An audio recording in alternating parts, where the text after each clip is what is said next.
You ask Tiger to calculate. This deals with linear inequalities with one unknown. The final result is m equal or smaller than 425. Let's solve it step by step. Swap sides.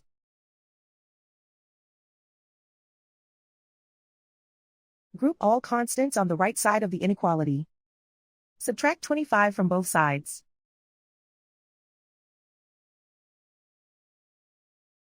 Group like terms.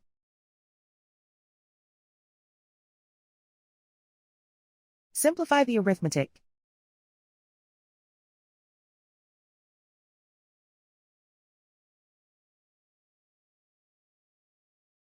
Plot the solution on a coordinate grid.